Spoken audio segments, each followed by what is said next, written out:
Hello दोस्तों, क्या हाल चाल। मैं सीए कपिल गोयल स्वागत करता हूं सभी बच्चों का आज के इस सेशन के अंदर, जिसमें मैं आपको करवाने वाला हूं PSU audit, public sector undertaking. ये चैप्टर काफ़ी बच्चों को बहुत मुश्किल लगता है, लेकिन मैं बता दूं ये बहुत आसान चैप्टर है। और अगर आपका एग्जाम अब आने वाला है तो मैं सिर्फ आपको 2 से 3 क्वेश्चन बताऊंगा जो आप करके चले जाइएगा। अगर इस चैप्टर से क्वेश्चन आया तो मुझे लगता है उन्हीं 2-3 क्वेश्चंस में से आना चाहिए। ये चैप्टर मैं आपके लिए बहुत आसान बनाने वाला हूं। तकरीबन 10-12 पेज का चैप्टर है और आईसीएआई हमेशा इससे क्वेश्चन नहीं पूछता है। अगर मैं अभी तक की बात करूं तो मई 24 से लेके टिल डेट ये चैप्टर से एक बार क्वेश्चन आया है 4 मार्क का। तो काफी बच्चे छोड़कर जाने की सोचते हैं, इस चैप्टर को छोड़कर जा सकते हो, लेकिन मैं फिर भी ये बोलूंगा कि जो मैं आपको 2 से 3 क्वेश्चन बताने वाला हूं वो जरूर करके जाइएगा आप। मैंने आपके लिए फ्लो चार्ट बनाया है एक, देखिए। मैं इस चैप्टर को करवाने भी उसी फ्लो में वाला आपको यूट्यूब पे मैं उसी फ्लो में करवाऊंगा। जो एग्जाम में आने वाला है वो कंटेंट मैं आपको सबसे पहले करवाऊंगा, फिर बाकी कंटेंट मैं आपको बाद में करवाऊंगा, ताकि अगर आप बोर भी हो रहे हो तो 30 मिनट का वीडियो भी अगर आपने देख लिया तो 90% चांस है कि आपके एग्जाम का क्वेश्चन उसमें कवर हो जाएगा। तो सबसे पहले मैं आपको दिखाता हूं फ्लो क्या है। ये वही चैप्टर है जो आप इंटर में पढ़ते थे, audit of different types of entity के अंदर आपने एक चैप्टर पढ़ा था गवर्नमेंट ऑडिट, अगर आपको याद होगा तो समझो ये उसी का ही एक्सटेंशन है। कुछ कंसेप्ट हमने वहां पे पढ़ लिए थे, कुछ कंसेप्ट आईसीएआई आपको यहां पे दे रहा है, और बेसिक कुछ बातें सिमिलर भी आप यहां पर पढ़ने वाले हो। तो सबसे पहले कंसेप्ट नंबर 1 to 8 बेसिकली यहां तक मैं ले लेता हूं। ये हमारी बुक के 5 पेज है और ये पूरा जनरल थ्योरी कंसेप्ट है, मतलब जिसके अंदर टेक्निकल कुछ भी नहीं है। बेसिकली ये बताएगा कि पीएसयू ऑडिट जो होता है, गवर्नमेंट ऑर्गेनाइजेशन का ऑडिट जो होता है, वो सीएजी करवाता है। तो सीएजी की क्या ड्यूटीज हैं, क्या पावर है, एक ऑडिटर को किन चीजों का ध्यान रखना है, बड़ी बेसिक बातें करेगा कंसेप्ट नंबर 1 to 8 तक। जहां पे एग्जाम में अगर कभी कोई क्वेश्चन आता है तो मैं आपको बताता हूं क्या आ सकता है। हमारे सीएजी ऑडिट के अंदर मल्टीपल कमिटीज बनाई जाती है जो ध्यान रखती है सरकारी पैसे का। तो 3-4 तरह की कमिटीज दी गई है, जैसे कि एक पब्लिक अकाउंट कमेटी पीएसी, एक एस्टीमेट कमेटी, वही कितना खर्चा होना चाहिए उसको एस्टीमेट किया जाता है, एक कमेटी ऑन पब्लिक अंडरटेकिंग, एक फाइनेंशियल कमेटी। तो ये जो 4 कमिटीज हैं जनरली आईसीआई इनमें से कोई एक कमेटी पूछ सकता है, but chances are very less. Sir फिर ज्यादा चांस क्या है? ज्यादा चांस होता है ऑडिटिंग का, और जो कि स्टार्ट होता है कंसेप्ट नंबर 9 भी 8 के साथ थ्योरी क्वेश्चन के अंदर ही आता है। कंसेप्ट नंबर 10 से समझो आपका मेन चैप्टर स्टार्ट होता है। मतलब चैप्टर अगर आईसीआई स्टडी मटेरियल आप फॉलो कर रहे हो तो 1 to 9 तो समझो बहुत जनरल है, थ्योरी है। जो एग्जाम ओरिएंटेड कंटेंट आता है that starts from concept number 10। तो मैंने आपके लिए सिर्फ एक ये फ्लो बनाया है कि इस चैप्टर के अंदर क्या क्या है। तो ये एक फ्लो चार्ट है just of the chapter flow chart, कि भैया प्रिंसिपल क्या है, जनरल प्रिंसिपल। आपको जैसे ऑडिटिंग में जनरल प्रिंसिपल्स फॉलो करने होते हैं, ethical requirement, independence, professional judgement, audit risk, वो सब आपको यहां भी करने पड़ेंगे। सारा काम आपको यहां भी करना पड़ेगा, और फिर आपको यहां पे ऑडिट स्टार्ट करना है। फिर आता है कि यहां पे मल्टीपल टाइप्स ऑफ ऑडिट है, जैसे कि एक financial audit, compliance audit, performance audit, comprehensive audit, propriety audit, 5 तरह के ऑडिट आते हैं।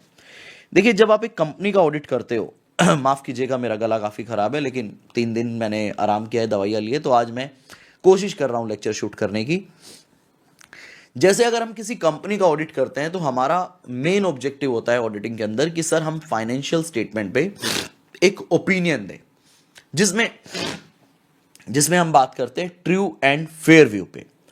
आप क्या करते हो? ऑडिट को प्लान करते हो, रिस्क असेसमेंट करते हो, कंट्रोल की टेस्टिंग करते हो, सब्सटैंटिव प्रोसीजर लगाते हो, एविडेंसेस को ऑब्टेन करते हो, एविडेंसेस को इवैल्यूएट करते हो, एक ओपिनियन फ्रेम करके ऑडिट रिपोर्ट बनाकर देते हो। ये काम आप करते हो एक फाइनेंशियल ऑडिट में, एक कंपनी के केस के अंदर। लेकिन जैसे ही हम किसी सरकार का ऑडिट करते हैं या सरकारी ऑर्गेनाइजेशन का ऑडिट करते हैं, रेलवे डिपार्टमेंट का ऑडिट करते हैं, पीएसयू अंडरटेकिंग का ऑडिट करते हैं, वहां पे फाइनेंशियल के साथ साथ आपका प्रोप्राइटी कंसेप्ट भी आ जाता है कि देखिए सरकारी पैसा जो पब्लिक मनी है वो माना कि रूल्स को फॉलो करके खर्च हुआ है, लेकिन उसके बाद भी वो वेस्टफुल एक्सपेंडिचर हो सकता है। या आपने इंटर में भी पढ़ा है, तो आपको प्रोप्राइटी एलिमेंट को भी ध्यान में रखना होता है। साथ ही साथ कपिल सर, सरकारी पैसा माना सारे रूल्स के साथ फॉलो हुआ है, लेकिन उसके बाद भी बहुत सारा वेस्टफुल एक्सपेंडिचर हो सकता है जिस पर्पस के लिए वो खर्च किया वो पर्पस ही पूरा ना हुआ हो। इसीलिए वहां पे परफॉर्मेंस ऑडिट भी करवाया जाता है कि जो टारगेट था, जो ऑब्जेक्टिव था क्या वो हमने अचीव किया या नहीं किया। इसके लिए हम परफॉर्मेंस ऑडिट भी करवाएंगे, जिसके अंदर बेसिकली आप एफिशिएंसी, इफेक्टिवनेस, इकोनॉमी पे बात करोगे। इंटर में भी सेम कंसेप्ट आप लोग पढ़कर आते थे। तो प्रोप्राइटी ऑडिट भी आएगा, परफॉर्मेंस ऑडिट भी आएगा, फाइनेंशियल ऑडिट भी आएगा। साथ ही साथ आपने सरकारी रूल्स को फॉलो किया नहीं किया, गाइडलाइंस को फॉलो किया नहीं किया, हायरार्की को फॉलो किया नहीं किया, कंप्लायंस ऑडिट भी आएगा कि आपने सारी चीजों को कंप्लाई किया या नहीं किया। एक आखिरी में कंप्रीहेंसिव ऑडिट, जिसके अंदर सब मानो सारी चीजें आ गई। कोई आपने एक प्रोजेक्ट एग्जीक्यूट किया था, तो हम देखेंगे कि जो भी काम आपने किया हो, चाहे वो फाइनेंशियल एंगल से हो, चाहे वो परफॉर्मेंस एंगल से हो, चाहे वो कंप्लायंस एंगल से हो, चाहे वो प्रोप्राइटी एंगल से हो, वो सारे आपने कवर किए नहीं किए, उसको आप कंप्रीहेंसिव बोल सकते हो। तो पीएसयू ऑडिट के अंदर जनरली आपको 5 ऑडिटिंग पे ध्यान रखना होता है: financial audit, compliance audit, performance audit, comprehensive audit, propriety audit. अब आखिरी में रिपोर्ट, आप ऑडिट रिपोर्ट बना के सीएजी को दे दोगे। तो ये तो बेसिक बात हो गई। तो जो एग्जाम में क्वेश्चन आता है ना, मैं आपको बता रहा हूं 99% चांस है कि वो क्वेश्चन यहां से आएगा। इसमें भी मैं आपको बता देता हूं 99% चांस है कि वो या तो परफॉर्मेंस ऑडिट आएगा या कॉम्प्रिहेंसिव ऑडिट आएगा। अब देखो मैंने ये चैप्टर आपके लिए कितना आसान कर दिया कि पूरा चैप्टर आप एक साइड कर दो, ये 2 ऑडिट बस आप पढ़कर चले जाओ। अगर आपके पास समय कम है और आप इस चैप्टर को टाइम नहीं देना चाहते, कंसीडरिंग पास्ट परफॉर्मेंस, इसकी भैया 4 नंबर की कवरेज रही है, तो हो सकता है फ्यूचर में पता नहीं कितने नंबर का आएगा, वी डोंट नो। बट मैं आपको पूरा डिटेल में करवाऊंगा। बट आपने फोकस कहां करना है वो मैंने आपको स्टार्टिंग में ही बता दिया। सर हमको 5 तरह का ऑडिट अच्छे से आना चाहिए, बाकी तो बहुत ही बेसिक बातें हैं, 15 मिनट में सारी चीजें हो जाएंगी। मेन मुद्दे की बात है ये। आई होप आपको ये पूरा चार्ट समझ आया हो, ये पूरे ऑडिट 5 तरह के समझ आए हो। नाम डिस्कस किए सिर्फ मैंने।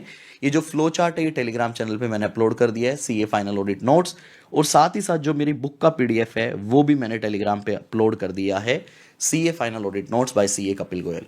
Complete ICAI study material coverage है, आप आईसीआई स्टडी मटेरियल से इसे कंपेयर कर सकते हैं। साथ ही साथ इस वीडियो के आखिरी में मैं आपको सारे एग्जाम के क्वेश्चन भी करवाऊंगा। हो सकता है मैं पार्ट 2 डालूं जिसमें एग्जाम के क्वेश्चंस कवर होंगे। तो मुद्दे की बात यह है कि कंसेप्ट नंबर 1 से लेकर कंसेप्ट नंबर 8 और 9 तक तो बड़े ही जनरल कंसेप्ट है। हाँ, ये कॉमिटीज पे क्वेश्चन आईसीआई पूछ सकता है, जो मुझे लगता है। इस चैप्टर के अंदर ना कुछ कंफ्यूजिंग क्वेश्चन भी हैं। मतलब आपके पेपर में क्वेश्चन आएगा इश्यूज के ऊपर, तो आप ना कंफ्यूज हो सकते हो कि वो क्वेश्चन क्या है। तो आखिरी में ना मैं आपको वो कंफ्यूजन भी दूर करूंगा कि मैं आपको क्वेश्चन याद करवाऊंगा कि ये क्वेश्चन याद रखना, अगर ये आए तो इसका आंसर ये होगा, अगर एक क्वेश्चन आ रहा है तो उसका आंसर ये होगा, क्योंकि सिमिलर क्वेश्चंस हैं। तो बस एक छोटा सा डिफरेंस होता है, वो भी मैं आपको वीडियो के आखिरी में बताने वाला हूं। आ जाओ जी, अब मुद्दे की बात करते हैं कंसेप्ट नंबर 10 से। देखिए, अगर आप देखेंगे पेज नंबर भी देखेंगे तो बाकी सारे कंसेप्ट सिर्फ 5 पेज में कवर हो गए। हमारा जो पूरा चैप्टर है वो सिर्फ और सिर्फ ऑडिटिंग के इर्द गिर्द घूमेगा, तो इनका आपको ध्यान रखना है। I hope you guys are understanding what I want to say. आप मेरी फीलिंग समझ रहे हैं। मैं गले के लिए फिर से माफी मांग रहा हूं, प्लीज उस चीज को थोड़ा सा मैनेज कीजिएगा।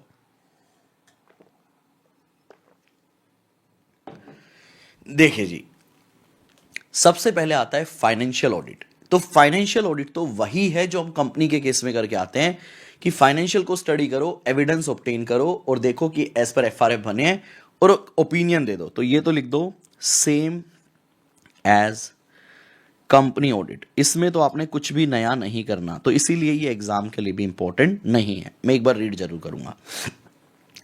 Financial audit is primarily conducted to express an audit opinion on the financial statement and enhance the degree of confidence of intended user in the financial statement. The CAG shall express an opinion or as to whether the financial statements are prepared in all material respect in accordance with the applicable FRF.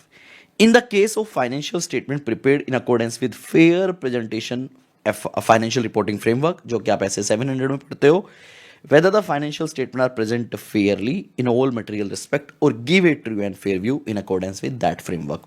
2 तरह के framework आपने पढ़े हैं, fair presentation और एक compliance framework S A number 700 के अंदर। तो ये बेसिकली बात कर रहे हैं फाइनेंशियल ऑडिट की, not important for the exam, बस आपने रीड करना है।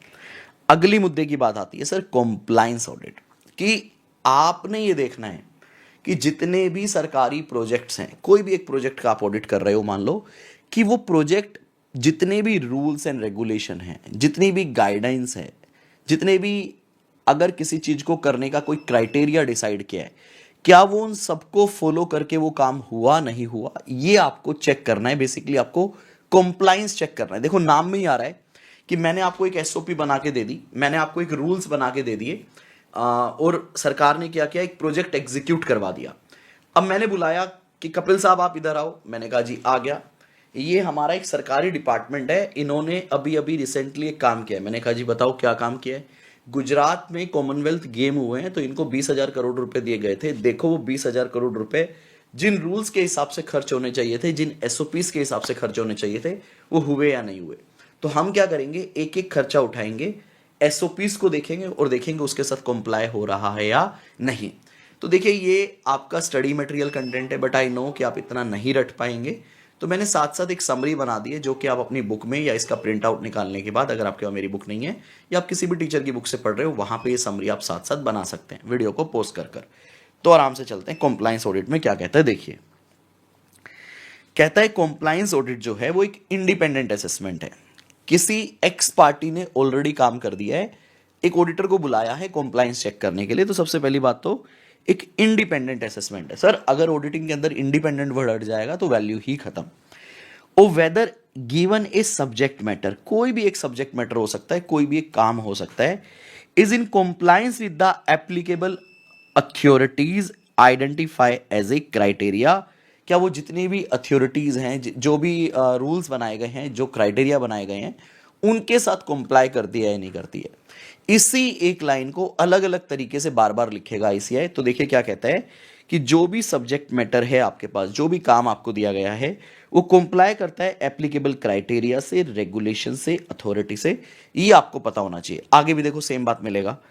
The audit is carried out by assessing whether activities, अब वो कोई भी काम हो सकता है, whether activities, financial transaction and information comply in all material respect with the regulatory and other authority which govern the audited entity। जो उसको गवर्न करता है, जो उन्होंने रूल्स बना रखे हैं, रेगुलेशंस बना रखे हैं, अथॉरिटीज बना रखी है, क्या वो उनको कंप्लाई करता है नहीं करता, ये आपको कंप्लायंस ऑडिट में चेक करना है। आगे बढ़ते हैं।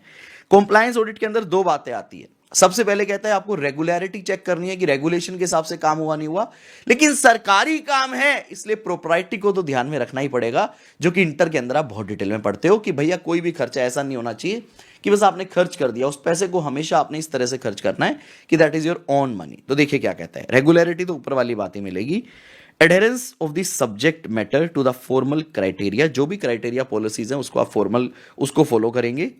emanating from the relevant laws, regulations and agreements applicable to the entity, चाहे वो कहीं से भी आए हो, लॉ से आए हो, रेगुलेशन से आए हो या कंपनी के एग्रीमेंट से आए हो, उनको आपने फॉलो किया हो। रेगुलरिटी मतलब किस हर चीज को आपने फॉलो किया है। दूसरा क्या कहता है, propriety, observation of the general principles को आपने फॉलो किया हो। Governing sound financial management, general principle किसके जी, sound financial management and the ethical conduct of the public officials, ये भी आपको देखना पड़ेगा। इसकी समरी देखिएगा प्लीज। रेगुलरिटी के अंदर कहता है कि आपने जो भी सब्जेक्ट मैटर है उसको देखना है वो क्राइटेरिया के साथ, चाहे वो लॉ से आया हो, रेगुलेशन से आया हो, एग्रीमेंट के साथ आया हो, आपने कॉम्प्लाई किया है। दूसरा प्रोप्राइटी में क्या कहते हैं, जनरल प्रिंसिपल देखना है of sound financial management, ethical conduct of देखना है अपने पब्लिक ऑफिशियल्स का। ये मैंने कीवर्ड की आपके लिए समरी बना दी जिसको आप याद रखेंगे।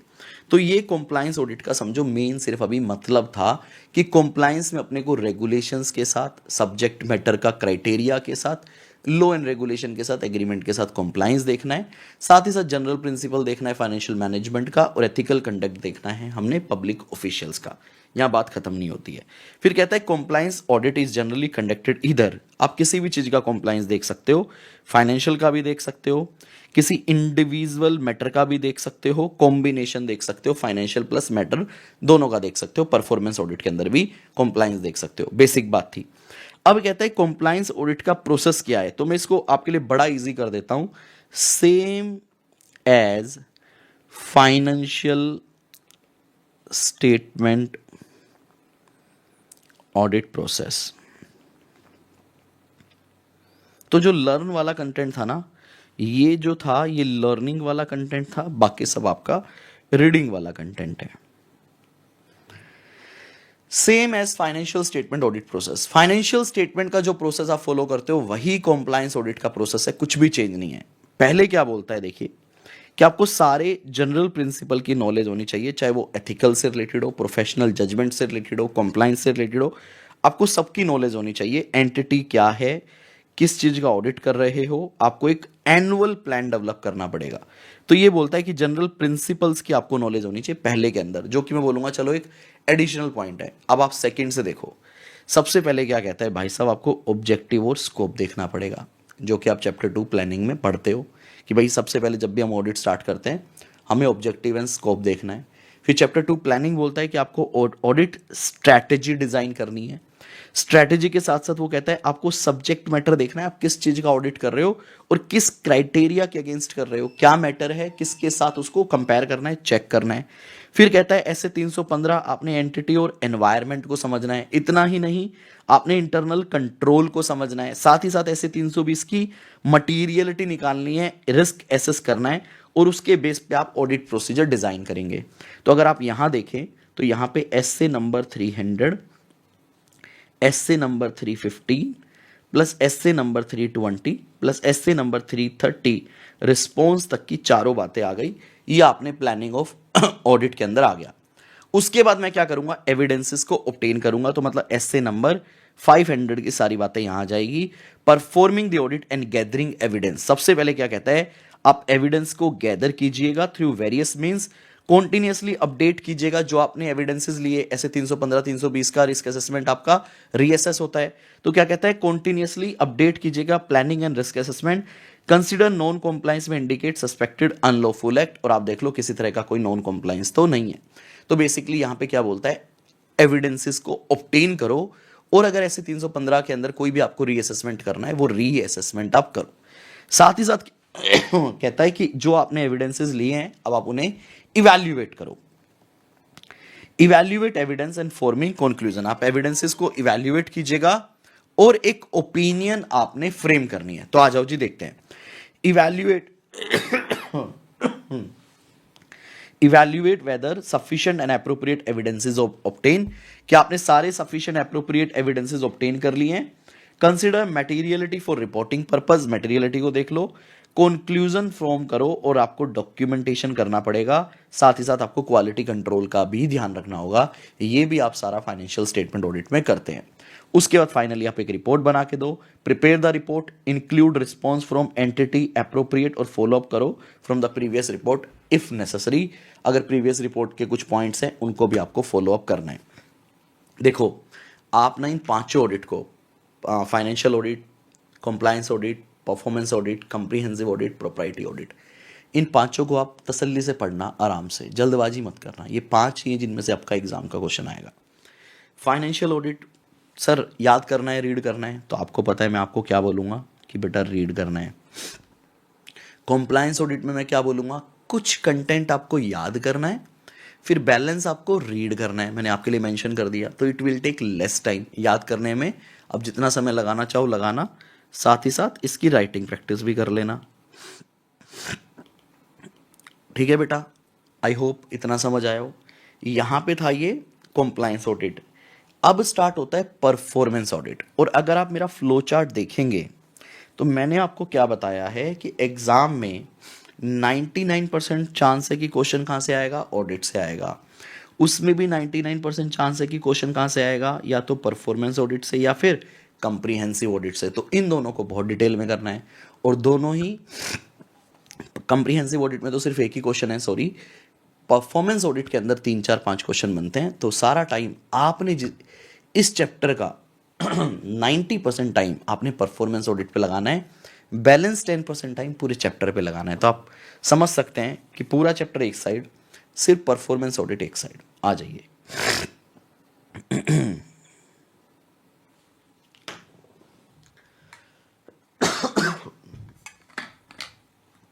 मेरी कोशिश रहेगी कि मैं 1 घंटे के अंदर अंदर एग्जाम ओरिएंटेड सारा कंटेंट आपको करवा दूं, 1 आवर। उसके बाद एक सेकंड वीडियो आएगी, वो ना भी देखोगे तो चलेगा, लेकिन क्वेश्चन बैंक के लिए देख सकते हो। क्वेश्चन बैंक उसी वीडियो में होगा, क्वेश्चन बैंक आप देख सकते हो। सेकंड पार्ट में 15 मिनट का शायद कंटेंट होगा, मेन क्वेश्चंस होंगे, सारे क्वेश्चन करवाऊंगा टिल जैन 2026 एग्जाम, सारी आरटीपी सारे एमटीपी। और एक ही क्वेश्चन ऐसा ही बार बार पूछता है।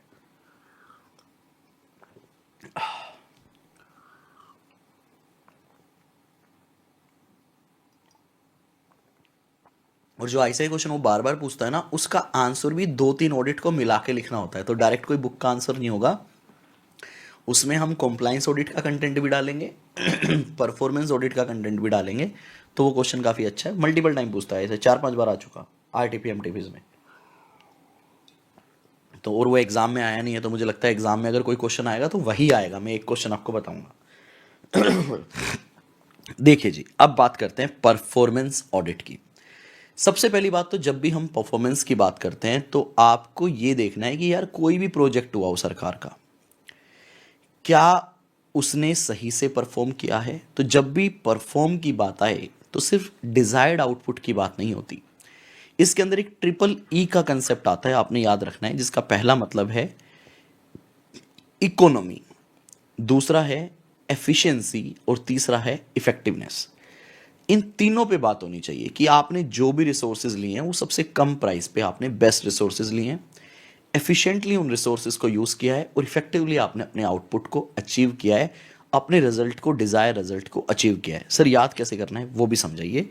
देखिए मैंने ना कुछ बातें जो आपको याद करनी है वो आपके लिए ऑलरेडी लिख दी है ताकि वीडियो में कम समय लगे, ठीक है। तो 3 बातों पे आपको यहाँ पे चर्चा करनी है। नंबर 1 इकोनॉमी, भाई परफॉर्मेंस ऑडिट 3 बातों पे चर्चा होगी। Number 1 economy, number 2 efficiency and number 3 effectiveness. Paper में ये क्वेश्चन कैसे आता है, पेपर में देखो 2-3 तरह से क्वेश्चन आता है।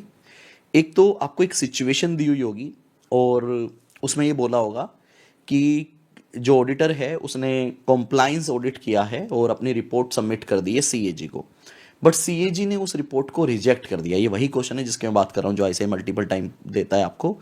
तो जब आप वो केस स्टडी पढ़ोगे ना तो आपको समझ आएगा यार ये कॉम्प्लायंस ऑडिट तो नहीं है। कॉम्प्लायंस ऑडिट में तो मैं रूल्स के साथ उसको कंप्लाई करता हूँ, मैं रेगुलेशंस के साथ कंप्लाई करता हूँ, ये तो मेरे को परफॉर्मेंस ऑडिट नजर आ रहा है। क्वेश्चन आपको कंफ्यूज कर रहा है कि देखो कॉम्प्लायंस ऑडिट है, तो आपने बताना है ना भाई ना ये कॉम्प्लायंस ऑडिट नहीं है, ये तो परफॉर्मेंस ऑडिट है, ठीक है। और फिर परफॉर्मेंस ऑडिट की हमें बात करनी है। अगला क्वेश्चन पेपर में कैसे आता है कि जो परफॉर्मेंस ऑडिट है ना वो कुछ इश्यूज को एड्रेस करता है। ये देखो मैंने ना क्वेश्चन मार्क भी किया है, सारे क्वेश्चन मार्क किया, आखिरी में मार्क करवाऊंगा कि परफॉर्मेंस ऑडिट कुछ इश्यूज को एड्रेस करता है। वो इश्यूज क्या हैं, तो आपने बताना है इसमें इकोनॉमी पे बात होती है, एफिशिएंसी पे बात होती है, इफेक्टिवनेस पे बात होती है। अगर क्वेश्चन इश्यूज की बात करता है तो आपने ये सब पॉइंट्स नहीं लिखने, आपने सिर्फ इकोनॉमी लिखना है, एफिशिएंसी लिखना है, 1-2 एग्जांपल डालना चाहो ठीक है, इफेक्टिवनेस लिखना है, 1-2 एग्जांपल डाल सकते हो। या आपका क्वेश्चन सब पॉइंट पे आएगा कि भैया जो परफॉर्मेंस ऑडिट है वो एफिशिएंसी के अंदर क्या देखता है बताओ, तो आपने ये वाले पॉइंट लिखने हैं, सिर्फ ऊपर नीचे की बात नहीं करनी। या फिर ये क्वेश्चन आएगा कि भैया परफॉर्मेंस ऑडिट के अंदर इफेक्टिवनेस में क्या देखते हो वो बताओ, तो ये सब पॉइंट में से 5-6 पॉइंट आपको लिखने हैं, फिर ऊपर नीचे की बात नहीं करोगे।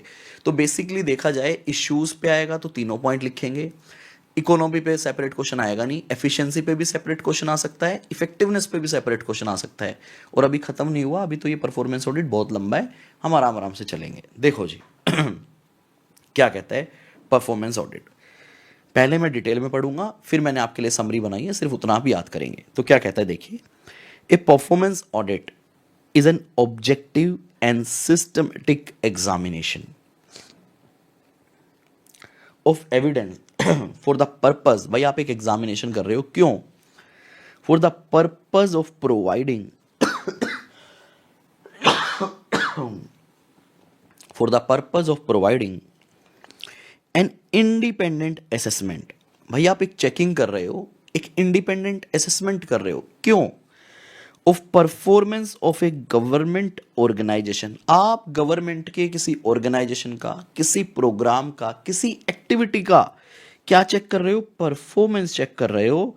और function in order to provide, क्यों कर रहे हैं, in order to provide the information to improve public accountability and facilitate decision making by parties with responsibility to oversee or initiate corrective action। आप एक समरी देखो, आप एक इंडिपेंडेंट असेसमेंट कर रहे हो किस चीज का, गवर्नमेंट ऑर्गेनाइजेशन, एक्टिविटी, प्रोग्राम, किसी भी चीज का ऑफ परफॉर्मेंस, क्यों? To provide information to improve public accountability and support the decision making of किनका भैया? Of the responsible party. तो ये मैंने आपके लिए एक समरी बना दी बेटा जी, ये आपको 100% याद करना है, इसमें कोई डाउट ही नहीं है। आगे बताओ जी। सर फिर समरी बना के दे रहा है कि परफॉर्मेंस ऑडिट के अंदर 3 चीज़ों पे बात होगी, इकोनॉमी, एफिशिएंसी एंड इफेक्टिवनेस, जिसको हमने नीचे डिटेल में दिया है। तो आप ना यहाँ बुक से इसको सिर्फ रीड करेंगे, मैं आपको एग्जाम क्वेश्चन बैंक में क्वेश्चन मार्क करवाऊंगा, अब वहां से याद करेंगे। The objective of the performance audit are evaluation of economy, efficiency and effectiveness of public program, organization and management. It also promote accountability, जो कि ऊपर आया था भैया, जब आपने परफॉर्मेंस चेक कर ली तो अकाउंटेबिलिटी को तो डेफिनेटली ये प्रमोट करेगा ही करेगा। by assisting those charged with governance and oversight responsibility to improve performance and transparency by affording taxpayers, those targeted by government policies and other stakeholder, an insight into management and outcome of different government activities. Multiple सारी इसने activities को यहाँ पे add कर दिया, छोड़ दो इसे।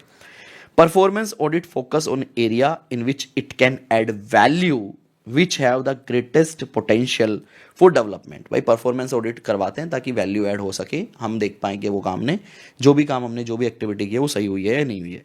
It provide constructive incentive for the responsible party to take appropriate action, और उसके बेस पे रिस्पॉन्सिबल पार्टी जो है वो एक्शन ले पाती है। याद नहीं करना है, मैं फिर से बता रहा हूँ, क्वेश्चन बैंक से करवाऊंगा, सिर्फ रीड कर लो।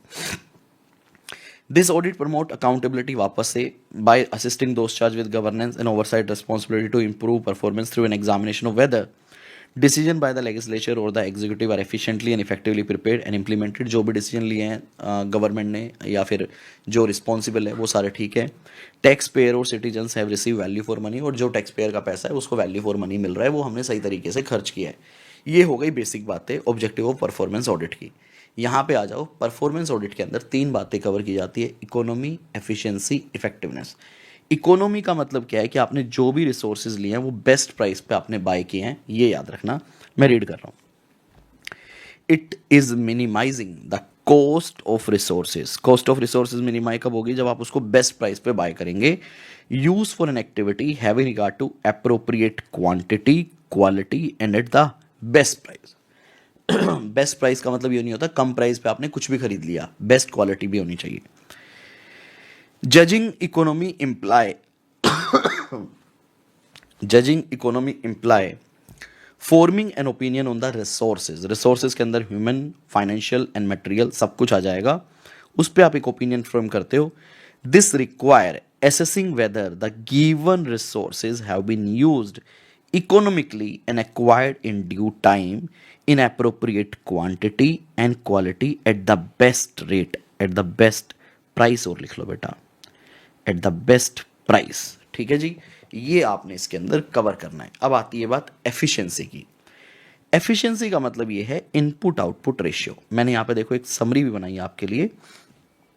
एफिशिएंसी का मतलब होता है कि आपने बेस्ट यूज करना है जो रिसोर्सेज आपके पास है, चाहे वो किसी भी तरह का रिसोर्स हो। फॉर एग्जाम्पल मैंने आपको दिया 100 इनपुट, तो आप इससे क्या करेंगे? आप इससे मैक्सिमम बेस्ट आउटपुट जनरेट करो, जनरेट बेस्ट आउटपुट। या फिर मैंने आपको ये कहा कि यार मुझे 100 आउटपुट चाहिए, 100 आउटपुट रिक्वायर्ड है, तो उसके लिए आपको लीस्ट इनपुट या ऑप्टिमम यूज करना है रिसोर्सेज का, और आपने जो रिक्वायर्ड आउटपुट है वो जनरेट करना है। तो बेसिकली अगर मैं एफिशिएंसी की बात करूं तो सर ये इनपुट आउटपुट रेशियो की बात करता है। In the case of public spending, efficiency is achieve when the output is maximise at the minimum of input, और इनपुट इज मिनिमाइज, उल्टा करके लिख रहा है जैसे मैंने लिखा है, इनपुट इज मिनिमाइज, आपने कम से कम इनपुट यूज करना है for any given quantity and quality of output. तो जो आउटपुट रिक्वायर्ड है, आउटपुट रिक्वायर्ड आपको बता दिया, उसके लिए आप मिनिमम इनपुट लो भैया, या फिर आपको इनपुट दे दिया तो उससे आप मैक्सिमम आउटपुट जनरेट करो। ठीक है जी, दैट इज एफिशिएंसी। सिंपल भाषा में बोले तो ये एक इनपुट आउटपुट रेशियो को डिनोट करता है। अब आगे क्या आता है? Auditing efficiency embrace aspect such as whether. तो ये एग्जाम का एक सेकंड क्वेश्चन हो सकता है, एफिशिएंसी किन किन चीज़ों पे बात करेगी। अब इन पॉइंट को याद करना थोड़ा सा डिफिकल्ट है, तो मैंने क्या किया, आपके लिए छोटी सी समरी बनाने की कोशिश की है। मुझे नहीं पता मैं आपको याद करवा पाऊंगा नहीं करवा पाऊंगा, आप कमेंट सेक्शन में बता दीजिएगा। एफिशिएंसी में क्या बोल रहा है ये कि भैया हमको हमारे रिसोर्सेज को ना बेस्ट यूटिलाइज करना है, बेस्ट यूटिलाइज। इकोनॉमी में बेस्ट बाय की बात हो रही थी, यहां कह रहे हैं बेस्ट यूटिलाइज करना है। तो सबसे पहले तो कहता है बेस्ट यूटिलाइज कब करेंगे, जब आप उनको सही तरीके से प्रोक्योर करोगे। तो पहला पॉइंट कहता है कि आप जितने भी रिसोर्सेज को प्रोक्योर कर रहे हो उसके लिए बेस्ट प्रैक्टिस होनी चाहिए, साउंड प्रैक्टिस मतलब बढ़िया पॉलिसीज होनी चाहिए। अब आपने रिसोर्सेज को प्रोक्योर कर लिया, बेटा ये फ्लो याद करना, अगर ये फ्लो याद हो गया तो साइड वाले पॉइंट आपको याद हो जाएंगे। तो क्या कह रहा है, आपने अपने रिसोर्सेज को बेस्ट प्रैक्टिसेस के थ्रू प्रोक्योर करना है। मैंने कहा जी ठीक है, रिसोर्सेज आ गए, अब उन रिसोर्सेज को ना प्रोटेक्ट करके रखो, अदरवाइज आपका रिसोर्स वेस्ट हो सकता है, कोई भी यूज हो सकता है, मिस यूज हो सकता है। तो कह रहे हैं आप अपने रिसोर्सेज को क्या करेंगे, प्रोटेक्ट करेंगे। सबसे पहले प्रोक्योर करेंगे, प्रोक्योर करने के बाद उनको आप प्रोटेक्ट करेंगे। मैंने कहा जी प्रोटेक्ट कर लिया, अब उस रिसोर्स को आप यूज करेंगे तो आपने एफिशिएंटली यूज करना है और ऑप्टिमम यूज करना है। दो ही बात थी ना, हाँ जी सर दो ही बात थी, एक तो रिसोर्स को एफिशिएंटली यूज करना है, दूसरा ऑप्टिमम यूज करना है। तो 4 पॉइंट हमारे यहां पे कवर हो जाते हैं ये वाले। ठीक है, आगे चलते हैं। उसके बाद कुछ जनरल पॉइंट आ जाते हैं कि जो भी प्रोग्राम सरकार कर रही है, पब्लिक प्रोग्राम हो रहा है मान लो कुछ भी, वो एफिशिएंटली मैनेज होना चाहिए। जो भी प्रोग्राम, अब यहां पे रिसोर्स के अगेंस्ट किसकी बात हो रही है, प्रोग्राम की, कि जो भी सरकार प्रोग्राम कर रही है ना वो एफिशिएंटली मैनेज होना चाहिए, रेगुलेटेड होना चाहिए, प्रॉपरली ऑर्गेनाइज्ड होना चाहिए और सही से एग्जीक्यूटेड भी होना चाहिए, साथ ही साथ कॉस्ट इफेक्टिव भी होना चाहिए। तो ऊपर के 4 पॉइंट में जो बात हुई है वो रिसोर्सेज की हुई है, और आखिरी के 3-4 पॉइंट में जो बात हुई है वो पब्लिक प्रोग्राम की हुई है। आपको ये 2 पार्ट में डिवाइड कर देना है, एक रिसोर्सेज, दूसरा प्रोग्राम। अब मैं आपको करवाता हूं बुक से रीड, आई होप आपको याद रहे। पहला क्या कहता है, रिसोर्सेज को प्रोक्योर करने हैं, उसके लिए साउंड प्रैक्टिस, रिसोर्सेज को प्रोटेक्ट करना है, रिसोर्सेज को एफिशिएंटली एंड ऑप्टिमम यूज करना है। फिर पब्लिक प्रोग्राम की बात आएगी, एफिशिएंटली मैनेज करना है, रेगुलेटेड होना चाहिए, ऑर्गेनाइज्ड होना चाहिए, एग्जीक्यूटेड होना चाहिए, कॉस्ट इफेक्टिव भी होना चाहिए। आ जाओ देखिए जी, देखिए जी, सबसे पहले किसकी बात थी सर, प्रोक्योरमेंट की। Sound procurement practice should be followed. दूसरा क्या था सर, उसको आपने प्रोटेक्ट करना है। Resources are properly protected and maintained. तीसरा क्या था, रिसोर्सेज का sir efficient and optimum utilisation. Human, financial and other resources are efficiently used. Optimum amount of resources are used in producing or delivering the appropriate quantity and quality of goods or service in a timely manner। जो भी आपने quality service दी है या आपने कोई भी produce किया है तो उसके लिए आप optimum amount of resources use करेंगे। फिर प्रोग्राम की बात हुई थी, तो public sector programme, entity and activity are effectively manage, regulatory, organise and executed. Efficient operating procedure are use, जो भी ऑपरेटिंग प्रोसीजर है वो सारे यूज किए हैं। The objective of public sector programme are met, cost effective. ये थे बेटा सारे पॉइंट आपके जो आपको भैया याद करने हैं। इसमें कोई भी मैं ज़्यादा शॉर्टकट आपको नहीं दे पाऊंगा, ना ही मैं आपको ये बोलूंगा कि ये रीड करना है, डेफिनेटली ये आपको लर्न करना है, ये भी आपको क्या करना है, लर्न करना है। ठीक है, हाँ जी सर। अब बात करेंगे इफेक्टिवनेस की। इफेक्टिवनेस का मतलब क्या है, देखो इकोनॉमी का मतलब क्या था, बेस्ट बाय। एफिशिएंसी का मतलब क्या था, इनपुट आउटपुट रेशियो। इफेक्टिवनेस का मतलब क्या है कि जो काम हमने किया, जो हमारा ऑब्जेक्टिव था वो अचीव हुआ नहीं हुआ। ऑब्जेक्टिव जो था वो क्या है हमारा, रिक्वायर्ड वर्सेस एक्चुअल। तो उसमें बताओ आप क्या क्या देखोगे। तो इन ऑडिटिंग इफेक्टिवनेस, परफॉर्मेंस ऑडिट में फॉर इंस्टेंस क्या क्या कवर करोगे। अब इतने सारे पॉइंट है सर, सारे याद करने नहीं भाई, लेकिन 5 या 6 पॉइंट तो आप एग्जाम में याद करके जाओगे। तो इसके लिए भी मैंने एक समरी बनाई है, देखो ये रही 1 वर्ड समरी। आपको पहले 1 वर्ड याद करना है, बाद में एक्सप्लेनेशन पे जाएंगे। सबसे पहले देखना है कि हमारा ऑब्जेक्टिव क्या था भैया, जो भी प्रोग्राम हमने अचीव किया वो हमने अचीव किया नहीं किया। फिर हमारा desire level of programme result क्या था, डिज़ायर वर्सेस एक्चुअल चेक करेंगे। जो हमने प्रोग्राम किया, कोई भी हमने सरकार ने एक प्रोग्राम किया, उसका क्या सोशल और इकोनॉमिक इम्पैक्ट रहा उस प्रोग्राम की वजह से, और यदि कोई सोशल और इकोनॉमिक इम्पैक्ट हुआ है तो क्या वो प्रोग्राम की वजह से ही हुआ है या किसी दूसरे रीजन से हुआ है, वो भी आपको देखना पड़ेगा। साथ ही साथ आपको गोल फुलफिलमेंट भी देखना है कि जो हमारा गोल था वो फुलफिल हुआ या नहीं हुआ। हमने जो प्रोग्राम लॉन्च किया है क्या वो किसी सरकार के दूसरे प्रोग्राम के साथ ओवरलैप कर रहा है क्या, ये भी आपको देखना पड़ेगा। प्रोग्राम का आपको इफेक्टिवनेस देखना है, ये भी देखना है क्या किसी एक्टिविटी को क्या मैं किसी दूसरे ऑल्टरनेटिव तरीके से कर सकता था जिससे पैसा बच जाए। साथ ही साथ जो मैनेजमेंट कंट्रोल कर रही है प्रोग्राम को वो एडिक्वेट है या नहीं, जो भी हमने प्रोग्राम किया है क्या वो कंप्लाई करता है लॉ एंड रेगुलेशंस के साथ। देखिए थ्योरी है, बोरिंग है मानता हूँ, लेकिन ये एक अच्छा क्वेश्चन है जो आपके पेपर में आ सकता है। मैंने वन वर्ड समरी बनाने की कोशिश की, आप चैट जीपीटी को यूज करते हुए निमोनिक्स भी बना सकते हो, ठीक है। तो वही बातें यहां पर आ जाती है। सबसे पहले आपने एसेस करना है ऑब्जेक्टिव किसी भी पब्लिक प्रोग्राम का, ठीक है जी। आपने देखना है the extent to which a programme achieve a desire level of programme result, कितना अचीव कर पाया।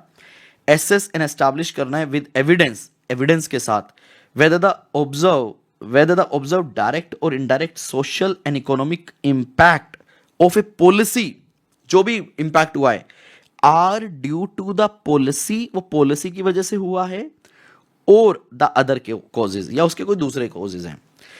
Identify factor inhibiting satisfactory performance और ए गोल फुलफिलमेंट।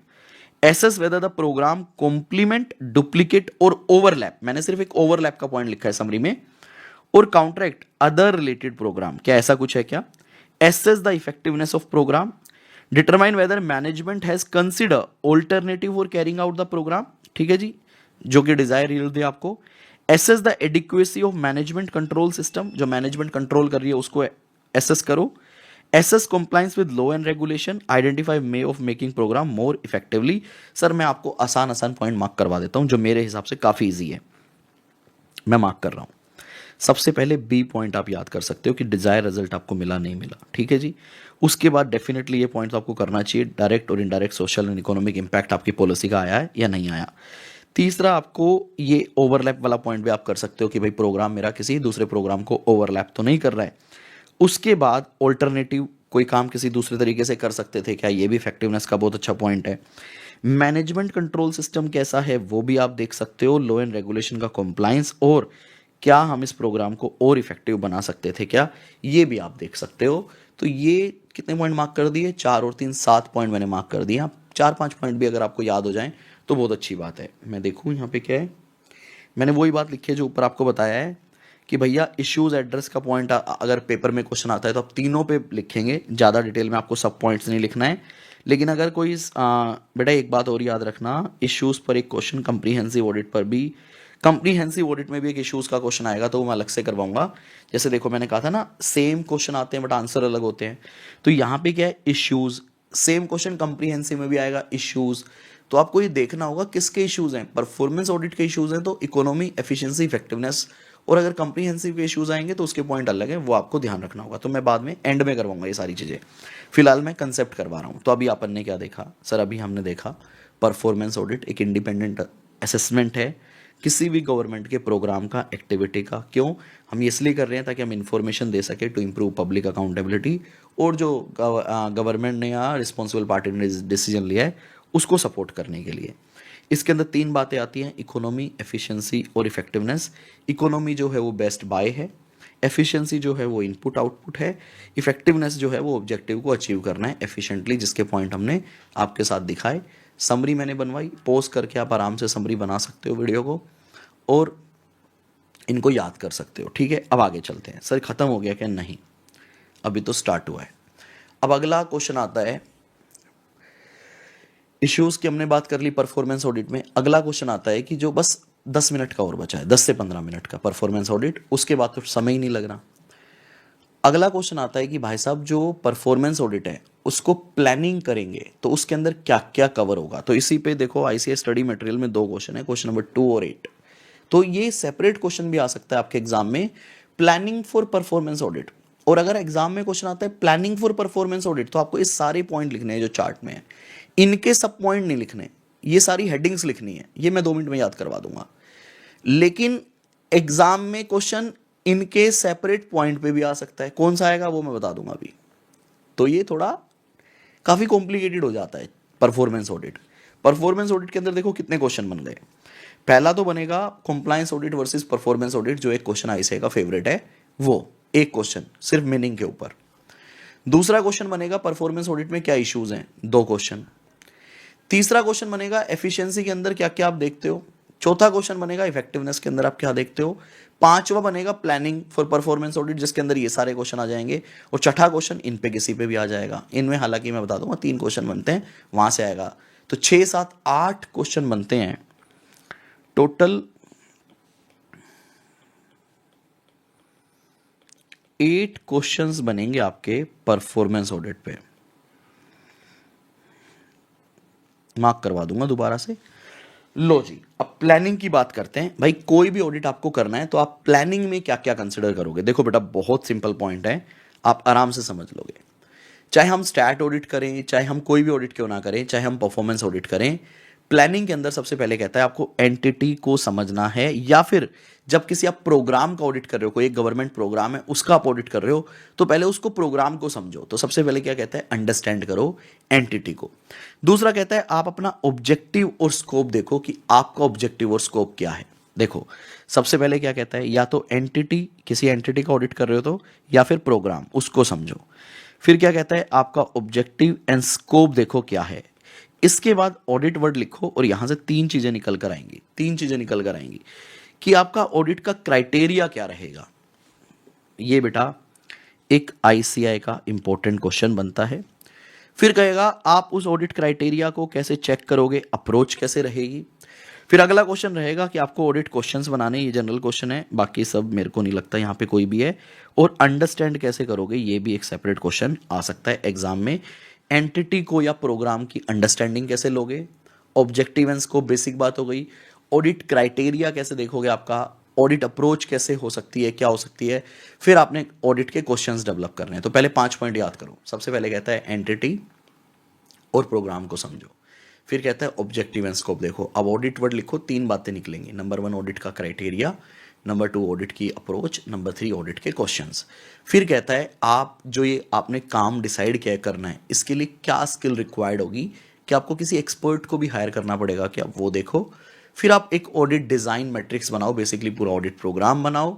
देखो कि कब क्या टाइम टेबल रहेगा, कितने रिसोर्सेज आपको चाहिए, और उसके बेस पे आप पूरा इनिशिएट कर दो ऑडिट प्रोग्राम और एग्जीक्यूशन स्टार्ट कर दो। तो ये बेटा प्लानिंग का क्वेश्चन था। अगर प्लानिंग का क्वेश्चन आपके एग्जाम में आता है तो सिर्फ आपको पॉइंट लिखने हैं, एक्सप्लेन कुछ नहीं करना है। लेकिन आईसीआई आपसे डिटेल में पूछेगा बेटा कि आप, पहला क्वेश्चन तो ये बनता है अंडरस्टैंडिंग कैसे लोगे, ये बताओ। तो 3 क्वेश्चन इंपॉर्टेंट मार्क करवा रहा हूं। पहला मैं मार्क करवा रहा हूं अंडरस्टैंडिंग कैसे लोगे, यही पेपर में आ सकता है। दूसरा क्वेश्चन आपके एग्जाम में आ सकता है ऑडिट क्राइटेरिया आप कैसे डिसाइड करोगे। तीसरा क्वेश्चन आपके एग्जाम में आ सकता है ऑडिट अप्रोच कैसे डिसाइड करोगे, ये आप बता दो। बाकी सिर्फ आपने रीड करना है, बाकी सिर्फ और सिर्फ आपने रीड करना है, बाकी कुछ भी याद नहीं करना। तो 3 सब क्वेश्चंस याद करने हैं प्लानिंग के अंदर के, ठीक है। प्लानिंग के बेटा कितने क्वेश्चन याद करने हैं, 3। एक अंडरस्टैंडिंग, एक क्राइटेरिया और एक अप्रोच। आ जाओ बेटा। सबसे पहले कहता है भाई साहब आप एंटिटी और प्रोग्राम की अंडरस्टैंडिंग कैसे लोगे। तो इसके लिए क्या बोलता है, इसकी आई होप मैंने समरी नहीं बनाई, हाँ। इसके लिए क्या बोलता है साहब, अंडरस्टैंडिंग हम कैसे लेंगे। देखो कोई भी प्रोग्राम हुआ या कोई भी एंटिटी है, तो सबसे पहले तो मैं पहला पॉइंट लिख रहा हूँ पास्ट ऑडिट। यदि मैंने कोई पास्ट ऑडिट किया है तो मैं उस रिपोर्ट्स को पढ़ सकता हूँ, उसमें क्या था, तो वहां से अंडरस्टैंडिंग ले सकता हूँ।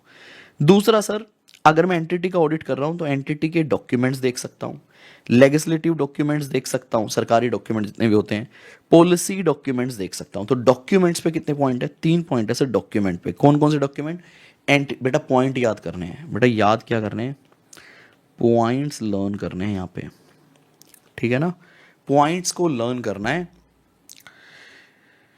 DG I am in class, I will call you in 30 minutes. Okay भाई, देखो जी, तो क्या कहता है, आप पास्ट ऑडिट से अंडरस्टैंडिंग ले सकते हो। डॉक्यूमेंट्स पे 3 पॉइंट बनेंगे बेटा। आप एंटिटी डॉक्यूमेंट्स देख सकते हो, लेजिस्लेटिव डॉक्यूमेंट्स देख सकते हो, पॉलिसी डॉक्यूमेंट्स देख सकते हो। तो आपने क्या वर्ड याद रखना है यहाँ पे, सर यहाँ पे हमको डॉक्यूमेंट्स वर्ड याद रखना है। डॉक्यूमेंट आ गए तो 3 पॉइंट निकल कर आ जाएंगे। फिर उसके बाद कहता है मीडिया कवरेज से भी आप नॉलेज ले सकते हो, और साथ ही साथ ग्रुप फोकस ग्रुप अलग अलग कॉमिटीज होती है, ग्रुप्स होती है, वहां से भी आप नॉलेज ऑब्टेन कर सकते हो। तो यहाँ पे बेटा जो आपको याद करने वाली चीज है वो पॉइंट याद करने पड़ेंगे। एक बार मैं फटाफट से आपके लिए रीड कर देता हूं, ठीक है। सबसे पहले क्या कहता है, पास्ट ऑडिट। हमने पहला वर्ड क्या बनाया, past audit. Past financial and performance audit, अगर कोई भी ऑडिट हुआ है, of the entity provide a major source of information and understanding. उसके बाद क्या कहते हैं, डॉक्यूमेंट, डॉक्यूमेंट ऑफ एंटिटी ले लेते हैं। Document on administration and function of the entity, policy file, SOPs, annual report, budget document, account, minutes of the meeting of board of directors आप ले सकते हो। फिर उसके बाद क्या कहता है, legislative documents, legislation, parliamentary question and debates, report of the public account committee, ऊपर मल्टीपल कमेटी आई थी ना, committee on public undertaking, estimation committee and later from member of parliament. तो जितनी भी कमेटी थी ना, उन कमेटी के डॉक्यूमेंट्स भी आप देख सकते हो, उनके मिनट्स भी रीड कर सकते हो। Public documents, document of planning commission, ministry of finance, ये सब भी आप देख सकते हो। एकेडमिक और special research,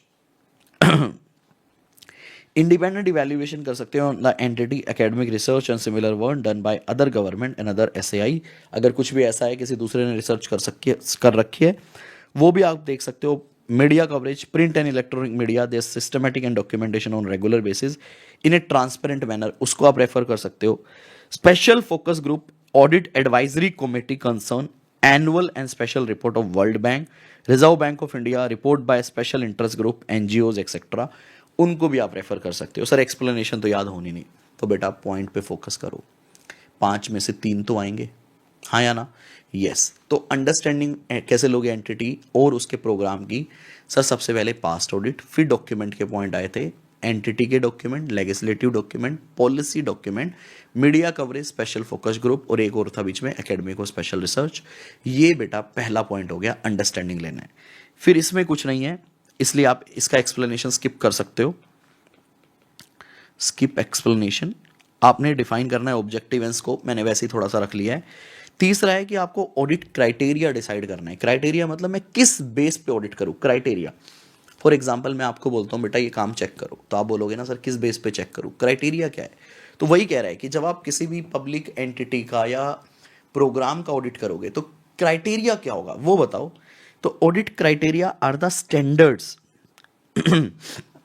used to determine whether a program meets or exceed expectation। भाई आप मेरे को कोई तो स्टैंडर्ड दो जिससे कंपेयर करके मैं उस प्रोग्राम को चेक करूं कि क्या उसने इसकी प्रोग्राम की जो भी मेरे स्टैंडर्ड थे क्या उसके हिसाब से काम हुआ है या उससे भी ऊपर हुआ है, एक्सपेक्टेशन एक्सीड की है। It provide a context for understanding the result of the entity. उसी स्टैंडर्ड के बेस पे हम उस एंटिटी का या प्रोग्राम का रिजल्ट समझ पाएंगे। तो देखिए क्या कहता है बेटा, ये बेटा इंपॉर्टेंट है। मुझे पता है आप बोर हो चुके हो, आई नो दिस, लेकिन एग्जाम के लिए करना पड़ेगा, कुछ थ्योरी चीजें भी आपको करनी पड़ेगी। The audit criteria may be sought to obtain from the following sources। अब क्राइटेरिया मतलब बेस, किस बेस पे चेक करें? सर कोई प्रोसीजर हो सकता है सरकार का, तो उस प्रोसीजर के बेस पे चेक कर लो। पॉलिसी मैनुअल हो सकते हैं, उस पॉलिसी मैनुअल के बेस पे चेक कर लो। हो सकता है किसी एंटिटी का आप ऑडिट कर रहे हो तो एंटिटी ने ही कोई क्राइटेरिया डिसाइड कर रखा है, उस क्राइटेरिया के बेस पे चेक कर लो। कुछ जगह पे एक्सपर्ट ओपिनियन आपको लेनी पड़ सकती है, साइंटिफिक रिसर्च डेटा को आप यूज कर सकते हो, रिसर्च पेपर अगर किसी ने लिखा हुआ है वो आप देख सकते हो। तो ये पॉइंट बेटा आपको याद करने पड़ेंगे।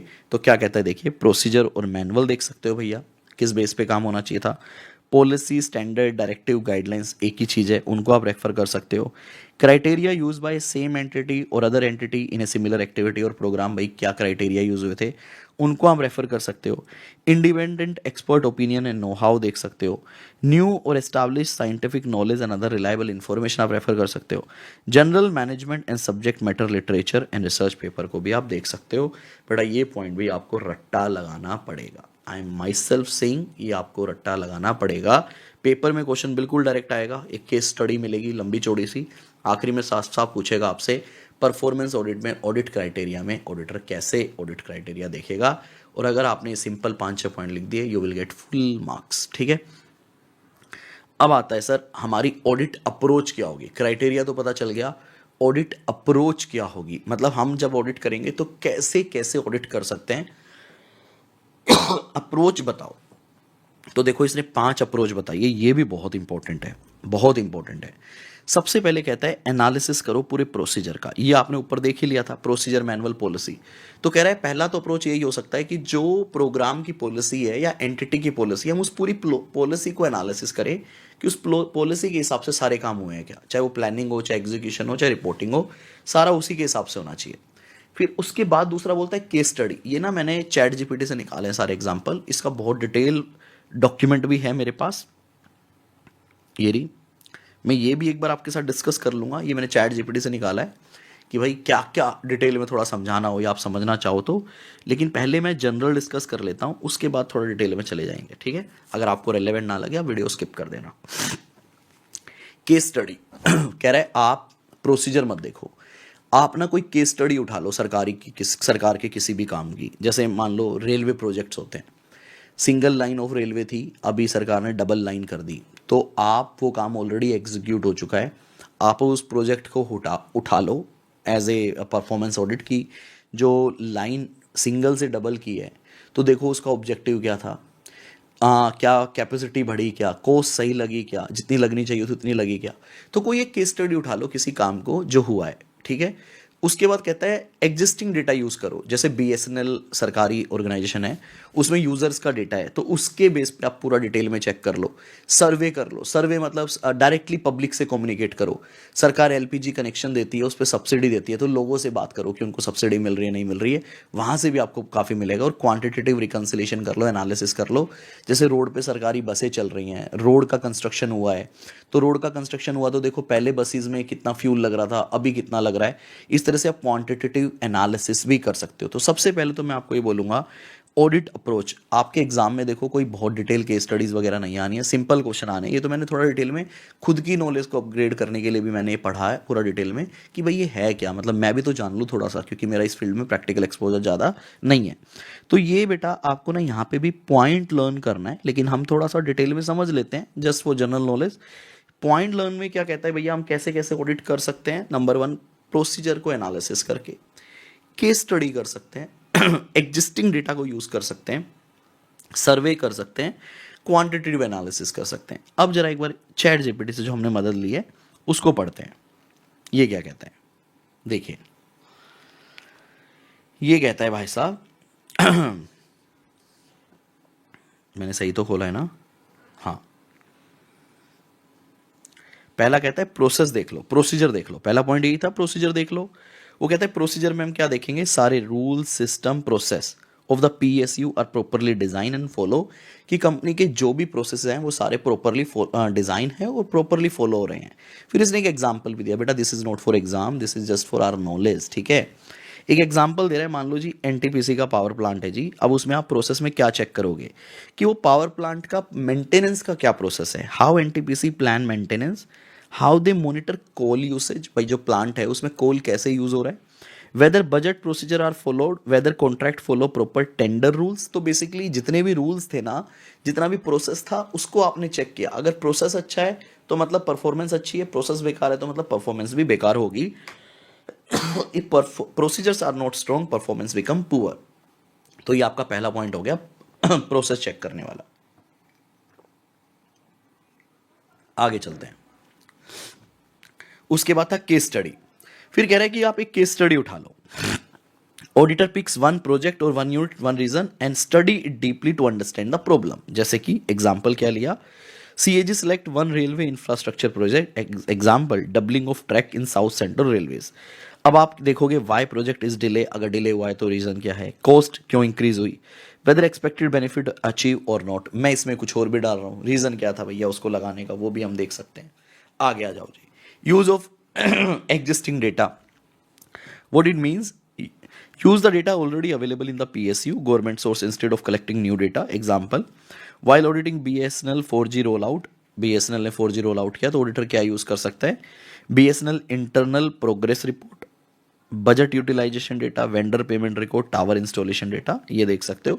अगर डेटा सही है तो एश्योरेंस भी अच्छा होगा। सर्वे कर सकते हो, डायरेक्टली पीपल से बात कर सकते हो रियल सिचुएशन जानने के लिए, जैसे कि पीएम ने उज्ज्वला योजना निकाल रखा है एलपीजी सिलेंडर के ऊपर। दिस सर्वे, अब इसमें क्वांटम बहुत ज़्यादा है, लोग बहुत ज़्यादा है, तो डेफिनेटली आप क्या करोगे, सैम्पलिंग तो करना ही पड़ेगा। The survey handed household to ask did you receive the LPG connections, are you actually using LPG, do you buy refill cylinders. तो आप इस तरह से बात कर सकते हो। क्वांटिटेटिव एनालिसिस भी कर सकते हो, जैसे कि एग्जांपल दे रहा है रोड ट्रांसपोर्ट कॉर्पोरेशन बसेज में देख सकते हो कि पर किलोमीटर कॉस्ट क्या आ रही है, माइलेज क्या है, ब्रेकडाउन कितना हो रहा है। तो इस तरह से एनालिटिकल प्रोसीजर्स भी आप लगा सकते हो। फिर ये समरी बना के दी, फिर इसने कहा कि याद कैसे कर सकते हैं, चैट निमोनिक भी बना के दे दिया। ChatGPT is amazing tool to use it please, आप इसको अपनी रियल लाइफ में भी यूज़ करना चालू करो। फिर इसने एक निमोनिक दिया कि एक्यूज़ करके हम इसको यूज़ कर सकते हैं। Analysis of procedure, case study, use of existing data, survey, quantitative analysis. तो ये 5 पॉइंट इसने एक निमोनिक भी बना के दिया, ठीक है। तो ये मैंने आप बच्चों के लिए, इवन खुद के लिए भी एक चैट जीपीटी की मैंने मदद ली इस वाले कंसेप्ट को थोड़ा समझने के लिए क्योंकि मेरे को समझ नहीं आ रहा था कि मैं इसको आपको कैसे समझाऊं, तो मेरे को एग्जांपल चाहिए थे, तो आई यूज़ द चैट जीपीटी। तो डिसाइडिंग ऑडिट अप्रोच ये आपको करना है कि भैया कैसे कैसे हम परफॉर्मेंस ऑडिट के अंदर ऑडिट अप्रोच फॉलो कर सकते हैं। 5 मेथड दिए हैं, analysis of procedure, case study, use of existing data, survey, quantitative analysis. ये भी आपने याद करना है बेटा, ये सब आप छोड़ सकते हो, बस पॉइंट याद कर लो। Develop audit question, audit team की स्किल देखो, ऑडिट डिज़ाइन मैट्रिक्स बनाओगे, टाइम टेबल एंड रिसोर्सेज देखोगे, इंटीमेशन ऑफ ऑडिट प्रोग्राम। एक बार ये नोट मैं खुद पढ़ रहा हूँ, मैंने क्या लिखा हुआ है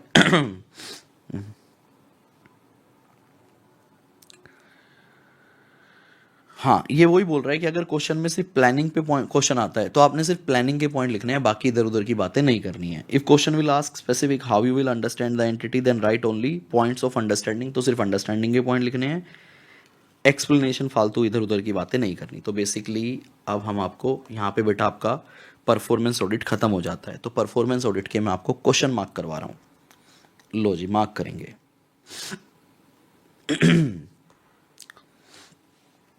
बेटा क्वेश्चन नंबर 1, परफॉर्मेंस ऑडिट क्या होता है, मीनिंग, ऑब्जेक्टिव, इसको हम क्वेश्चन बैंक से करेंगे, ठीक है। क्वेश्चन नंबर 2, अब ये क्वेश्चन 4 क्यों लिखा सर, हटा दो बेटा, ये मैं अपनी रिसर्च कर रहा था शायद उसके। क्वेश्चन 2 बेटा ये इश्यूज वाला जो क्वेश्चन है ना, ये this is your question number 2, ठीक है। क्वेश्चन नंबर 3, एफिशिएंसी के अंदर क्या क्या आएगा, क्वेश्चन नंबर 3। इफेक्टिवनेस में आप क्या देखोगे, क्वेश्चन नंबर 4, ठीक है। उसके बाद planning for performance audit, this is question number 5, और ये क्वेश्चन 5 का आंसर हो जाएगा, ठीक है। फिर क्वेश्चन नंबर 6 आएगा, अंडरस्टैंडिंग कैसे लोगे, क्वेश्चन नंबर 6। उसके बाद ऑडिट क्राइटेरिया कैसे डिसाइड होगा परफॉर्मेंस ऑडिट का, क्वेश्चन नंबर 7। और फिर आएगा ऑडिट अप्रोच कैसे डिसाइड करोगे, क्वेश्चन नंबर 8। बस बेटा, टोटल 8 क्वेश्चन। आई होप आप लोग परेशान हो चुके हैं कि सर कंफ्यूज हो गए। तो आप एक काम करो, मेरे को, हालांकि मेरा टारगेट ये था कि मैं पूरा करवा दूं अभी आपको, लेकिन ऐसे पूरा करवाने का कोई मतलब ही नहीं होगा कि आपको कुछ समझना है। 1 घंटा हो गया, बैलेंस चैप्टर भी तकरीबन 1 घंटे का बचा है, including exam question. Comprehensive audit में तो सिर्फ क्वेश्चन ही एक है, क्वेश्चन ही एक है, मजे की बात, और यही सुपर इंपॉर्टेंट है, यही सुपर इंपॉर्टेंट है। चलो कंप्रीहेंसिव ऑडिट भी करवा ही देता हूँ, यही सुपर इंपॉर्टेंट है, तो मैं शॉर्टकट से रटवाने वाले तरीके से करवाता हूँ। कंप्रीहेंसिव, देखो नाम में ही वर्ड आ रहा है कंप्रीहेंसिवली, मतलब सब कुछ कवर करो। तो कंप्रीहेंसिव ऑडिट जनरली ना आपको पेपर में एक केस स्टडी मिलेगी जिसके अंदर एक पूरा प्रोजेक्ट होगा और उसमें लिखेगा कि भाई बताओ कंप्रीहेंसिव ऑडिट के अंदर क्या क्या इश्यूज को आप एग्जामिनेशन करोगे। बस यही एक क्वेश्चन आता है, एक लंबी डिटेल केस स्टडी मिलेगी इंडस्ट्री की। देखो मैंने लिखा भी है, the above question will generally come in case study with any industry issue and will ask you to mention the matter broad area issues. अलग अलग आ सकता है, मैटर भी आ सकता है, ब्रॉड एरिया भी आ सकता है, इशू भी आ सकता है, to report in a comprehensive audit. तो सबसे पहली बात तो आप रट्टा ही लगा सकते हो कि कंप्रीहेंसिव ऑडिट में क्वेश्चन ही एक है, तो चाहे कोई भी क्वेश्चन आए कंप्रीहेंसिव ऑडिट दिखते ही ये वाले पॉइंट लिख देंगे। तो कंप्रीहेंसिव ऑडिट के अंदर बेसिकली कोई एक प्रोजेक्ट है जिसके अंदर आपको सब कुछ कवर करना है, मतलब उसमें फाइनेंशियल ऑडिट भी कवर करना है, प्रोप्राइटी भी कवर करना है, कॉम्प्लायंस भी कवर करना है, परफॉर्मेंस भी कवर करना है, दैट इज कंप्रीहेंसिव। तो सर ये पॉइंट आपने याद करने हैं, तो इन पॉइंट को कैसे याद करना है, इसको भी मैंने आपके लिए एक बढ़िया चैट जीपीटी से मदद ली है। मैंने कहा चैट जीपीटी थोड़ा बता यार बेटा कैसे याद करें इसको, तो उसने बढ़िया से बताया, हमारी मदद की है। देखो कंप्रीहेंसिव मतलब सब कुछ, तो चैट जीपीटी ने मेरी इतनी बढ़िया हेल्प करी, मैं आपको बताता हूँ, देखो आपको मजा आएगा।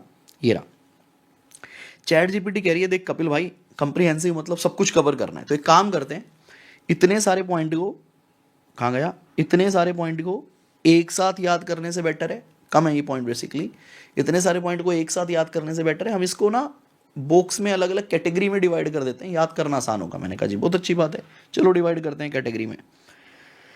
तो उसने कहा देखो 4 कैटेगरी में डिवाइड कर लेते हैं। कोई भी एक प्रोजेक्ट, कंप्रीहेंसिव ऑडिट के अंदर कोई भी एक प्रोजेक्ट उठा लो जिसमें सब कुछ आपने ऑडिट करना है, तो 4 पार्ट में डिवाइड कर लेते हैं। नंबर 1, हमारा कॉस्ट आउटपुट रिटर्न क्या है, भाई मैंने कितना पैसा लगाया, उससे मेरे को रिटर्न कितनी मिली, ठीक है जी, ये देख लेते हैं कॉस्ट का आउटपुट रिटर्न क्या है। मैंने कहा जी बहुत अच्छी बात है। दूसरा कहता है कि जो हमने प्रोजेक्ट कोई भी एग्जीक्यूट किया, जिसपे हमने काम किया, उसको फॉर्मुलेशन एंड एग्जीक्यूशन देख लेते हैं, भाई कैसे आपने स्ट्रैटेजी बनाई, कैसे आपने उसको एग्जीक्यूट किया। मैंने कहा जी बहुत अच्छी बात है। फिर जो भी प्रोग्राम हम कर रहे हैं उस पर परचेज और कॉस्ट कंट्रोल कैसे लगाया गया, और मैनेजमेंट कैसे उसको इफेक्टिवनेसली मैनेज कर रहे हैं, 4 कैटेगरी में डिवाइड कर लेते हैं। 2 तरीकों से बनाया मैंने, एक ये रहा, फिर एक और स्टोरी लाइन भी बनाई है इसने, तो ये और भी बढ़िया है। तो पहले ऊपर वाला देखते हैं। वो कहता है सबसे पहले हम कॉस्ट की आउटपुट की बात करते हैं कि आपकी कैपिटल कॉस्ट क्या है, क्या आपकी कैपिटल कॉस्ट आपके बजट से एक्स्ट्रा चली गई, तो वो आप देखो। आपका ऑपरेशनल आउटपुट कितना आ रहा है उस कॉस्ट को लगा के। Did the plant project achieve planned output, जो प्लान्ड आउटपुट था वो आपने अचीव किया। रेट ऑफ रिटर्न क्या आ रही है, it is project giving expected ROI. ये 3 पॉइंट पे बात हुई। तो यहाँ पे आपने 3 कीवर्ड क्या देखे, कैपिटल कॉस्ट, ऑपरेशनल आउटपुट, बेटा याद रखना, तीसरा रेट ऑफ रिटर्न, ठीक है। एक एग्जांपल भी दे रहा है, NTPC plan 1000 crore but spend 1300 crore, auditor question cost overrun क्यों हुई भैया ये बता दो। फिर कह रहा है प्रोजेक्ट का फॉर्मुलेशन एंड एग्जीक्यूशन देखो। Project formulation soundness, was project planned properly, planning पे बात हुई। Gestation period and project delay हुआ है, did poor planning increase time और cost. Example railway bridge to cover 8 year instead of 3, तो bad planning है भैया जी, कॉस्ट इंक्रीज हो गई। फिर कॉस्ट कंट्रोल देखो, परचेज ग्रुप में कॉस्ट कंट्रोल पे क्या क्या आपके मेजर्स हैं, कैसे आप वेस्टेज को रोकते हो, परचेज की पॉलिसी क्या है ये बता दो जी, क्योंकि सब कुछ आएगा ना कंप्रीहेंसिव ऑडिट में। उसके बाद मैनेजमेंट कैसे इफेक्टिवनेस देखता है, रिपेयर एंड मेंटेनेंस एडिक्वेट है या नहीं है, R&D प्रोग्राम आप देखो, प्रोसीजर इकोनॉमिकल है या नहीं है, तो इकोनॉमी ऑडिट की बात हो गई। सर उसमें तो कुछ ज़्यादा समझ नहीं आया, यहाँ से देखो मज़ा आ जाएगा सारे पॉइंट को याद करने में।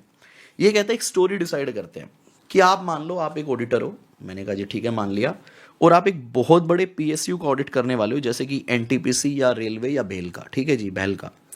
You audit journey automatically cover all the comprehensive audit point in a logical sequence. आप कैसे कैसे कवर करोगे, तो पहला क्या बोलता है कि reach the project site and first task. आप प्रोजेक्ट पे पहुंच गए हो, मान लो NTPC पे पहुंच गए हो, तो आपने क्या पूछा सबसे पहले, कितना पैसा लगना था भैया और कितना लगा ये बताओ। सबसे पहले तो मोटा मोटा पैसे की बातें करो, कितना लगाना था, कॉस्ट ऑफ कैपिटल बताओ और एक्चुअल कितना लगा। तो भैया कैपिटल कॉस्ट बता दो, बजटेड वर्सेस एक्चुअल।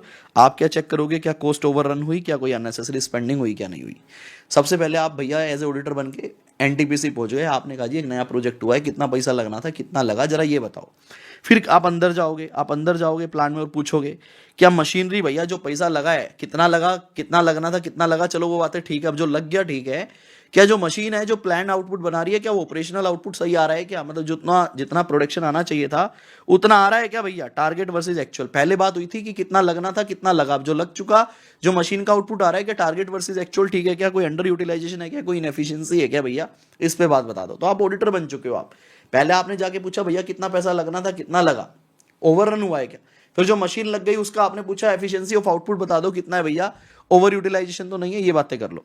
फिर आप क्या पूछोगे, क्या भैया जो भी माल बन रहा है आपका, क्या हमारी एक्सपेक्टेड रेट ऑफ रिटर्न आ रही है नहीं आ रही है। आप प्रॉफिटेबिलिटी को चेक करोगे, ROI को चेक करोगे। फिर आप क्या चेक करोगे, then you will look at the how the project was plan, project की प्लानिंग सही है या नहीं, project formulation execution was planning complete है, लूपहोल्स तो नहीं है, इफेक्ट ऑन कॉस्ट और टाइम पे आप बात करोगे। प्रोजेक्ट डिले है क्या, ये सब देखोगे आप, रीजन क्या है, कॉस्ट बढ़ी क्या, इंपैक्ट देखोगे। स्टोर रूम में जाके देखोगे वेस्टेज तो नहीं है, इनएफिशिएंसी चेक करोगे, एक्सेस कंजम्पशन चेक करोगे प्रोडक्शन की, प्रोक्योरमेंट चेक करोगे, परचेज की पॉलिसी क्या है, इन्वेंट्री का रिडंडेंसीज क्या है, बैड प्रोक्योरमेंट प्लानिंग तो नहीं है। इस तरह से इसने जनरल फिर रिपेयर एंड मेंटेनेंस की बात की है, R&D की बात की है, बहुत सारे पॉइंट दे दिए जितने हमारी किताब में भी नहीं है। बट एक अच्छी स्टोरी इसने बनाई कि आप खुद मान लो आप एक प्लांट पे गए हो, वहां पे आप क्या क्या चेक करोगे। बेटा अब इन सब चीज़ों को छोड़ दो, अब आ जाओ किताब पे। अब आपके दिमाग में क्या है, सर मैं एक प्रोजेक्ट हेड हूँ, मैं एक ऑडिटर हूँ, NTPC में पहुँच गया, मैं क्या चेक करूँगा। तो सबसे पहले देखो ये थोड़े पॉइंट ऊपर नीचे मिलेंगे, आप इसके नोट्स बना लेना चाहो तो, क्योंकि देखो कंप्रीहेंसिव ऑडिट में एक ही क्वेश्चन है तो इस पर समय लगा लो, आधा घंटा लगा लो, कोई दिक्कत नहीं है, बहुत इंपॉर्टेंट है, पेपर में आ सकता है। तो इन पॉइंट को आप अलग अलग कैटेगरी के हिसाब से अपना फ्लो बना लो, यूज योर चैट जीपीटी भाई, उससे मदद लो, ठीक है। तो क्या कहता है देखो, सबसे पहले हम गए, हमने क्या पूछा, capital cost of the project, भैया नंबर पॉइंट के ध्यान रखना। फिर उसके बाद हम अंदर गए, हमने क्या पूछा भाई, ऑपरेशनल आउटपुट बताओ अचीव हो रहा है क्या। फिर हमने क्या पूछा भाई, रेट ऑफ रिटर्न बता दो। प्रोजेक्ट का फॉर्मुलेशन एंड एग्जीक्यूशन देखा, साउंड है क्या। कंट्रोल्स देखे, एडुकेट है नहीं, इनएफिशिएंसी, वेस्टेज, रॉ मटेरियल, और अंदर चलेगा स्टोर रूम के अंदर। फिर देखा जो परचेज पॉलिसी है वो एडिक्वेट है या नहीं है, adequate system of repair and maintenance है या नहीं है, सारे जितने भी प्रोसीजर है वो इकोनॉमिकल है या नहीं है, एनी पुअर और इनएफिशिएंट प्रोजेक्ट प्लानिंग देख लो। तो ये बहुत ही आसान पॉइंट थे, लेकिन ये याद नहीं होते बिना स्टोरी के, ये मेरे को याद नहीं हो रहे थे बिना स्टोरी के, लेकिन जब स्टोरी बनाई तो याद हो गए। तो आप कंप्रीहेंसिव ऑडिट को घोट के पी जाना, क्योंकि परफॉर्मेंस ऑडिट में 8 क्वेश्चन है, कंप्रीहेंसिव वाला क्वेश्चन हो गया आपका क्वेश्चन नंबर 9, तो ये हो गए 9 important question. Propriety audit 5 minute का कंसेप्ट है। नवंबर 24 में सिर्फ आज तक एक ही क्वेश्चन आया है न्यू कोर्स में 4 नंबर का, और वो ये था। मुझे लगता है तो अब अगले 2-3 अटेम्प्ट में तो प्रोप्राइटी ऑडिट नहीं आना चाहिए, परफॉर्मेंस ऑडिट ही आएगा, और रिपोर्ट भी कुछ भी नहीं है बेटा, रिपोर्ट भी बड़ा सिंपल है। तो अगले 30-40 मिनट में और मे बी 1 आवर में हम एग्जाम के क्वेश्चन और बैलेंस सारे कंसेप्ट कर लेंगे। बट मैं इतना जानता हूँ, जितना मैंने आपको वीडियो 1 में करवा दिया, 99% क्वेश्चन आपका पेपर का वहीं से आ जाएगा। सर एक काम करो ना, वीडियो 1 में ही वो वाला एग्जाम का क्वेश्चन दिखा दो जो आप बता रहे थे कि पेपर में आ सकता है। चलो वीडियो 1 में ही कवर कर लेते हैं, ताकि शायद आपको वीडियो 2 पे जाने की जरूरत ही ना पड़े। मैं दिखा देता हूँ बच्चे, CA फाइनल का पूरा question bank till Jan 26 RTP MTP मैंने पूरा PDF टेलीग्राम पे डाल दिया है। आप बच्चे उसे यूज़ कर सकते हो, उसका फ़ायदा उठा सकते हो। मुझे तो ये भी नहीं पता कि मेरे पास उसकी पूरी PDF है भी या नहीं। शायद मेरे पास चैप्टर इसकी तो है, हाँ शायद मैंने ना आईपैड पे भी सेव नहीं की। लो जी, ये क्वेश्चन बैंक है ऑलरेडी टेलीग्राम पे, पूरी फाइल अवेलेबल है, आप वहाँ से यूज़ करना और खुद करना बेटा एक बार सारे क्वेश्चन बिल्कुल डायरेक्ट है। जब मेरी, या तो आप पूरा चैप्टर सेकंड वीडियो भी देख लो, उसके बाद करना, ठीक है, केस बेस MCQs वगैरह।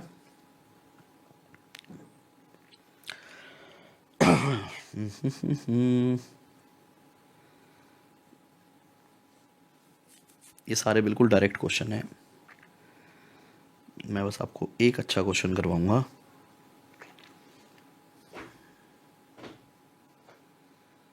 देखो ये रहा, मैटर बताओ कंप्रीहेंसिव ऑडिट में क्या क्या आएगा, तो यही सारा क्वेश्चन है, सारे डायरेक्ट सेल्फ हो जाएंगे। सबसे मज़ेदार पता है क्या बात होती है, जो अदर चैप्टर्स होते हैं ना हमारे CA फाइनल के, इनमें कभी केस स्टडी बनती ही नहीं है, और मज़े की बात अगर बनती है तो आखिरी में डायरेक्ट पूछता है। तो ये 8-10 चैप्टर जो हैं 30-40 नंबर के आते हैं, और ये पास या फेल यही चैप्टर डिसाइड करते हैं। परफॉर्मेंस ऑडिट में क्या क्या इश्यूज आएंगे, तो वो तीनों इश्यूज लिखोगे, एफिशिएंसी, इकोनॉमी और इफेक्टिवनेस, ठीक है। ये है क्या वो क्वेश्चन, नहीं ये तो गवर्नमेंट ऑडिट क्या है वो पूछ रहा है सिर्फ, ऑडिट क्राइटेरिया।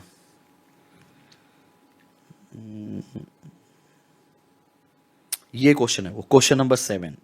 मजे की बात ये है, अगर आप ICS स्टडी मटेरियल के क्वेश्चन भी करके जाते हो ना सिर्फ, तो RTP MTP में भी उन्हीं क्वेश्चंस को बदल कर दोबारा लिखा जाता है। तो ये क्वेश्चन आप देखना, क्वेश्चन नंबर 7, ये कितनी बार आया है। देखो जहाँ पे क्वेश्चन बैंक में मैंने कुछ भी नहीं लिखा ना, तो इसका मतलब ये स्टडी मटेरियल का क्वेश्चन है। तो मैं अभी आंसर नहीं रीड करवा रहा, सभी बच्चे सिर्फ क्वेश्चन रीड करेंगे। Controller and auditor general appoint Verma and associate a chartered accountant, CAG ने अपॉइंट किया। CAG मतलब PSU ऑडिट, वहीं से क्लियर हो गया। To conduct a performance audit, नाम में आ गया, परफॉर्मेंस ऑडिट के लिए बुलाया। Of MAP limited, a public sector undertaking of government of India. The firm conducting the audit with a view, firm ने ऑडिट किया विद ए व्यू क्या, to check all the expense of the unit in conformity with the public interest and public accepted custom. The audit report submitted by the audit firm was rejected by CAG. Give your opinion on action of CAG. आप बताओ क्या CAG ने जो report reject की वो सही थी, आपका इस पर क्या ओपिनियन है, आपने ये बताना है, ठीक है। अभी मैं क्वेश्चन रीड करूंगा सारे पहले, ठीक है। With a view to check, ये एक लाइन इसमें इंपॉर्टेंट है, बस आगे आ जाओ।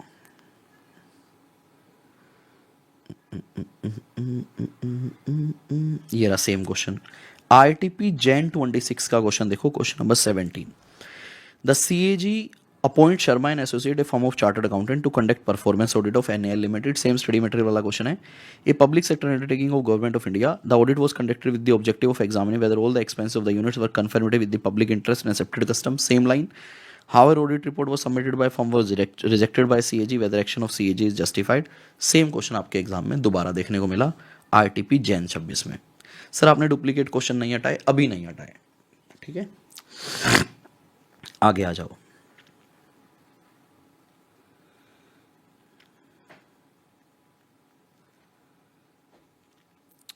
ये डायरेक्ट क्वेश्चन है आपका, देखो कितना अच्छा क्वेश्चन है।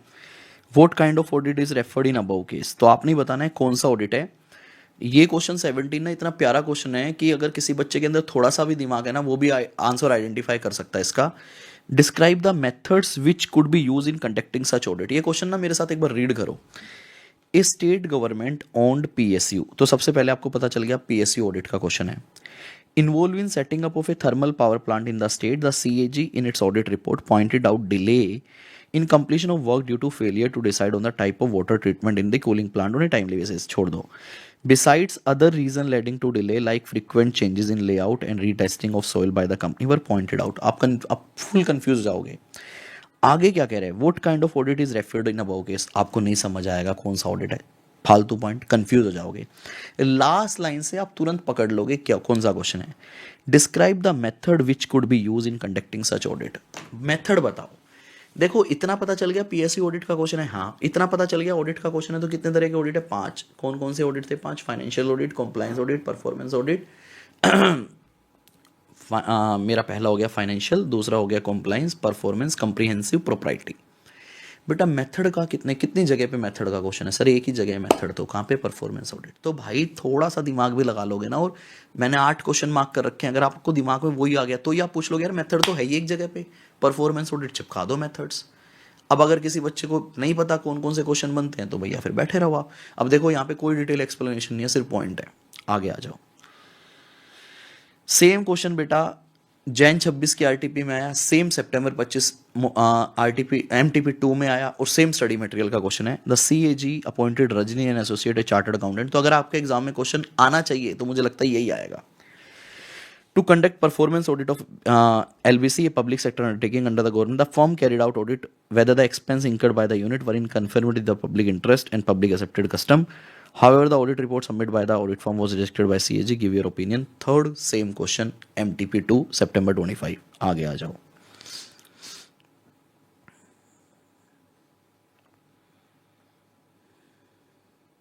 कंप्रीहेंसिव ऑडिट का क्या क्या कवर करोगे, सिंपल क्वेश्चन है। प्रोप्राइटी ऑडिट का क्वेश्चन है, ये अभी कल करेंगे हम। ऑब्जेक्टिव ऑफ परफॉर्मेंस ऑडिट,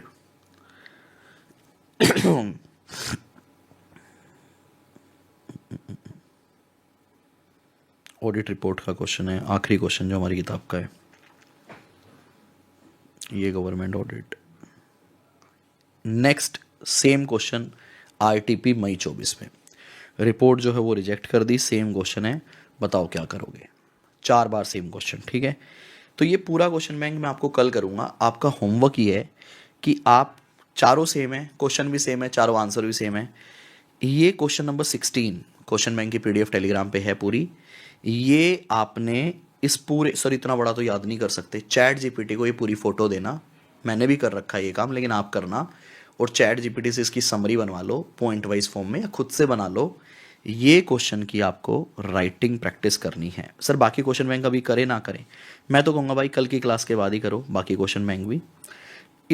अभी आज का आपका होमवर्क ये है, राइटिंग प्रैक्टिस करना है, सिर्फ एक ही क्वेश्चन, और इसकी समरी बनानी है कि आप पेपर में इसको लिख पाएँ, ठीक है। तो इस वीडियो में इतना ही। अगर आप इस वीडियो में यहाँ तक आ गए हो तो मैं आपसे ज़रूर चाहूँगा कि आप मुझे कमेंट कर ज़रूर बताएं कि आपको ये कैसा लगा। माफ़ी चाहूँगा कि मैं आपको फीवर में पढ़ा रहा हूँ और गला ख़राब है इसमें पढ़ा रहा हूँ, लेकिन बहुत लंबे समय से ये चैप्टर पेंडिंग चल रहा था, तो मैं चाह रहा था कि मैं इसको इस तरह से करवाऊँ कि बच्चों को बस थोड़ा सा दे दूँ कि इतना करके चले जाओ, पेपर में आ जाएगा। और एक और बात, यूट्यूब पे जो मैंने नई प्लेलिस्ट बनाई है या नया कोर्स बनाया है सीए फाइनल ऑडिट का, इसमें आपके सारे चैप्टर आएंगे, ठीक है। कुछ नई रिकॉर्डिंग आएगी, कुछ पुरानी रिकॉर्डिंग आएगी जो मेरे को लगता है बहुत डिटेल में है, जिसके ऊपर नया रिकॉर्ड करके मैं अपनी एनर्जी वेस्ट कर रहा हूँ, वो तो मैं नहीं करूँगा। तो जो भी स्टूडेंट अफोर्ड नहीं कर सकता क्लासेस, आप आराम से 8-10 चैप्टर सीए फाइनल के मेरी इन प्लेलिस्ट से कर सकते हो। सिर्फ अब कोर्स में मैं 2 चीज़ें ही आगे से बच्चों को करवाऊंगा, जो मेरा पेड कोर्स होगा, सारे स्टैंडर्ड्स ऑन ऑडिटिंग और प्रोफेशनल एथिक्स। उसके अलावा सारे चैप्टर मेरे यूट्यूब पे रहेंगे आज भी, और जब तक मैं पढ़ा रहा हूँ बेटा, जब तक भी मैं पढ़ा रहा हूँ, मुझे खुद नहीं पता मैं कब तक पढ़ाऊँगा, बट जब तक भी मैं पढ़ा रहा हूँ तब तक मैं हमेशा जितने भी चैप्टर्स हैं वो यूट्यूब पे रहेंगे। और मज़े की बात एक और है, अगर कोई चेंज आएगा तो मैं वीडियो बदलूंगा, अदरवाइज़ आप इन वीडियोस को देख सकते हो। नए नए क्वेश्चंस अगर कोई आएंगे वो मैं सेपरेटली आपको वीडियो के नीचे करवा दूंगा, न्यू क्वेश्चंस, तो उससे आपका पूरा अप टू डेट हो जाएगा। प्लीज़ ज़रूर बता के जाइएगा वीडियो कैसी लगी। Bye guys, take care, keep enjoying audit with Kapil. जय हिंद दोस्तों, मिलते हैं नेक्स्ट लेक्चर के अंदर। अगर आपने चैनल को सब्सक्राइब नहीं किया है तो प्लीज़ ज़रूर कीजिएगा। Thank you.